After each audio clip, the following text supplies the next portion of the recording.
And when I got that phone call from Richard Walker saying you want to sculpt for Britons, I thought, I have gone beyond it. That was my Uncle Harold's collection. I don't want to do that. You know, I can do something better.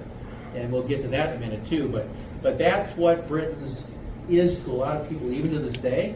Because I'll meet people at a 150th anniversary event in the States for something in a national park.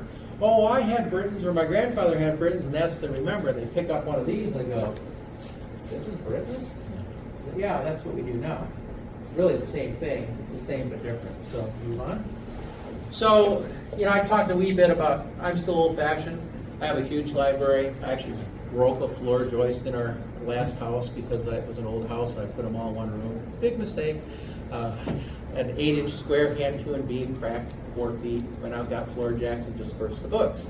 But, you know, I've got a pretty eclectic library. Almost, I think I've got 2 nonfiction books. The rest are uniforms, architecture, arms, armor, historic clothing, wrought iron work, manhole covers, you name it, I've got it. Then I married Erica, and she had her fashion collection, and we only had like 3 or 4 books that were the same, duplicates, so actually it just expanded our collection even more. But we still actually use books, and I've been fortunate over the years to maybe have wisdom or stupidity to buy some original manuals. So sometimes looking at original plates and reading the actual text helps me in designing a figure too. So when we're doing research for earlier things, pre-photography, paintings are all we have to work with if there aren't extant or surviving things. And a lot of things, especially textiles, go away. Moths like to eat it, people don't save it, they get converted to other things. And I have a really interesting conversion. This is a David Maurier painting done for the king, showing all the regiments of foot at that time about the French interwar period. They were painted between 1749 and 1751. The regulations, the initial regulations were in 1742, and then in 1751 they're revised in 1768 again. So the next plate. This is a surviving extant example of a musician's grenadier cap, like the figure the drummer in the previous plate was wearing, but this has been converted by the drummer's mother into what was called a pocket. And a pocket was when women didn't have pockets in their garments, they had to reach under their petticoat into a pocket they wore on their waist. We still don't have pockets. And if you look at this part is the front of the cap. That's where the little tuft would have been. She put a little slit in here so she could reach in to put her things. Here's the back of the cap. Now, this is in the National Art Museum in Chelsea, and the thing that's really great, not only do we have this essentially surviving musician's cap, we've got his drumsticks, which were Japan black too. So this is about 1760 or so. I just love this piece. Period drawings are really important.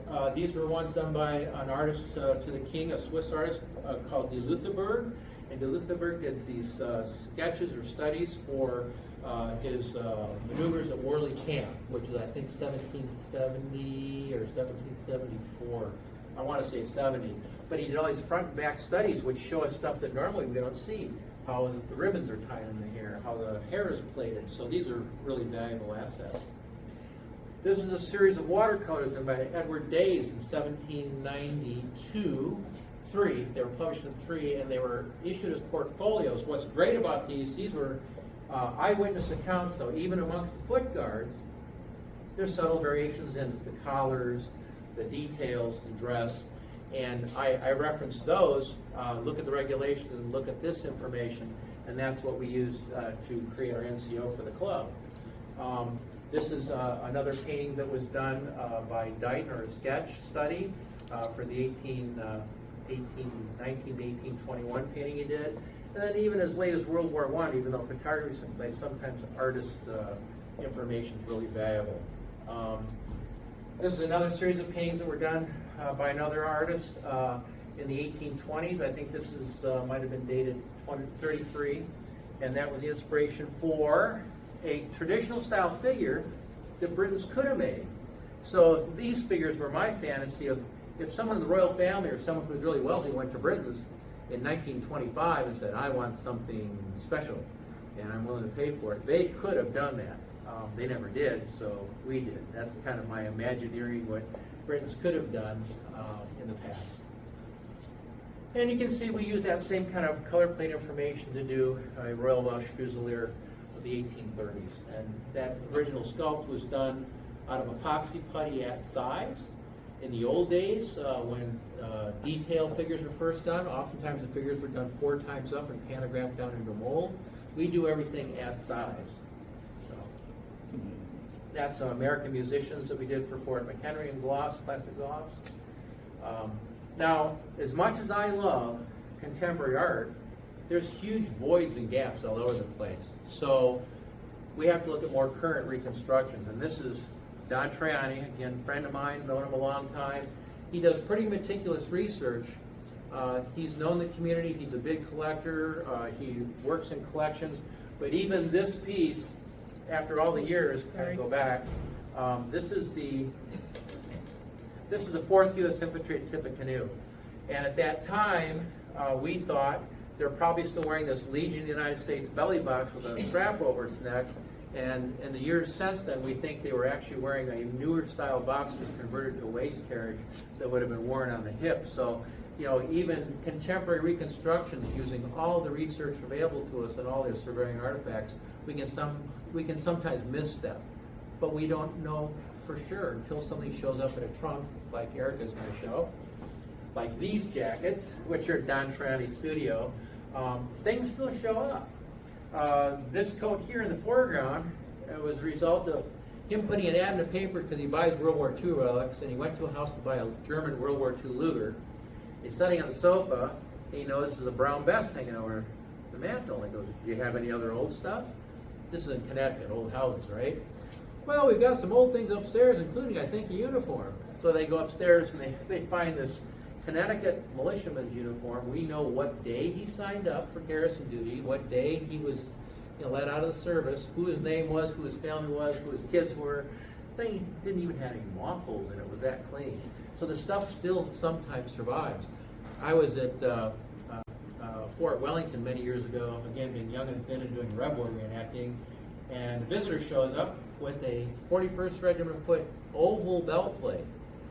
Everyone that knows anything about the 41st Regiment of Foot during the War of 1812 knows they're rectangular belt plates. Well, this was an oval one, and it was real, and it was all surviving from a house fire in the family house because the belting, unfortunately, and God knows what else went up in smoke. So later, a second one, oval, shows up with the drum etched above it. We think the 2nd Battalion replacements had oval breastplates. So there's another, a little hint towards sometimes reconstructing something, looking for these bits to reconstruct. Okay. So this is a uniform that survives. It's pretty rare. It's down in Tennessee. No, this is in Louisiana State Museum. And this is actually a junior officer's coat that was modified from the earlier one to meet the 1810 regulations by removing the red lapels and having a hook and eye up the front. And that's what I used for the basis for our figure. And here's a couple other 1812 figures, U.S. 2nd Artillery at Fort Meigs, and there's that 1810 to 1812 uniform. So workbench, typically, this is a figure sculpt I had just finished. It's all epoxy putty. This is my sculptor in England, the former Royal Marine Drum Major. A couple Roman patterns that he made for me, and he uses different epoxy than I do. That's Kneadatite and Milliput, which I hate both those material. I use Magic Sculpt. It's much more user-friendly. And you can see here's a typical figure where I've taken some resin castings of earlier figures, the hands and the heads. I do an armature of wire and plastic, and I start taking my epoxy putty with my dental tool, and I just build up the figure. So I don't grind, I build it up. And that's probably from my 11 years as a dental technician making fixed prosthetics. Why build it up to grind it down when you can build it up to exactly what you want? You're all done. And then you can see the finished figure. So I've used a die to die-cut lead foil for buttons. You can see this is a resin casting of a head from another figure. You can see other Legion figures in the background. And then the next step is to take and make a silicone mold, do a paint master, and then our production finished figures. So The silicone mold. We'll show you that in a wee bit, and I'll talk about silicone. So here's another figure. You can see I've used plastic and kind of carved it to a shape, put a resin head on, an old resin casting for the feet and the hands, and that figure then becomes this figure. And this jacket he's wearing is based on a surviving extant example in Don Triani's collection of a Zouave officer's uniform, which now is owned by the U.S. Army Museum at Fort Belvoir. He sold it to them. Jeff and his magic, these things are maybe 5/8 of an inch tall. Those are German radios for World War II, and the battery pack that's used to power it, and every dial and everything's exactly there. I mean, Jeff is just wonderful at what he does. And here, I made the mistake of not being real specific with him. I said I need an 88 millimeter Flak 3637 fuse box, and I showed him photographs in my files. And so not only did he do the fuse box, I just wanted a closed box. He did the opening, the partitions, and he actually turned out a brass fuse. It's got the threads on the bottom. And it's like, Jeff, that's beautiful. I didn't need all that, so I've learned now to be more specific and say, this is what I need. You don't need to do this, this, and this. But I love it, and we haven't ever used it yet. I'm waiting to produce that. Here's a Civil War U.S. Army limber that he did, and we've also got all the removable boxes and all the implements that go in that. That's something that's in pre-production right now. Typically when I sculpt something, my dad was a tool and die maker. I grew up in Detroit. Every kid, every male in the 1960s that grew up in Detroit figured he'd work for the auto industry someday. So I had 4 years of mechanical drawing, so I look at something, I see an exploded view, when I go to buy it at the store. And so when I make stuff, I don't do a whole sculpt and cut it apart, which is what they teach in art school. I look at it and go, well, I want this to cross over the body, and this has to be here, and I just make it as parts. It's a kit when I make it. So the next step is really easy because it goes with silicone mold making. And here's the silicone mold. We use room temperature vulcanizing rubber. Again, I've got that dental industry background and the automotive industry background. That RTV rubbers have been around for a long time. Rubber, as we generally think about it with an automobile tire, is a vulcanized rubber. It's an old process, pre-Civil War. We don't think about this, but before the Civil War, they had galoshes, they had rubber capes, they had all kinds of things made out of rubber. But that's a process where they use heat and pressure to vulcanize natural rubber. Now, as we move forward into the 20th century, there's been experimenting with synthetic materials where you have a catalyst and a synthetic elastic material, silicone material. You combine the two in a specific ratio, and it cures across links, usually over a 12 to 24-hour period, unless it's the dental material, which might be 3 to 7 minutes. This can be so accurate that if you get a thumbprint on the back of something plastic and you pour a mold and you make your first casting, you'll probably see the thumbprint.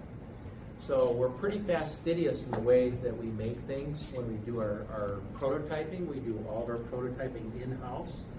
We've got very expensive German pumps and vacuum chambers and pressure pots to do all of our prototyping. So what you're seeing here is a World War I British body that had been pulled from a mold. This other mold has the arms and the head and what have you in it. We only produce about 8 to 10 pieces because it's a prototype. If you were going to do this at home, and yes, you can do this at home, you could probably get, if it's a simple part, up to 60 parts out without any damage to the mold, depending on what you're casting out of. There are high temperature RTVs you can actually gravity cast various white metal alloys into, usually high lead content.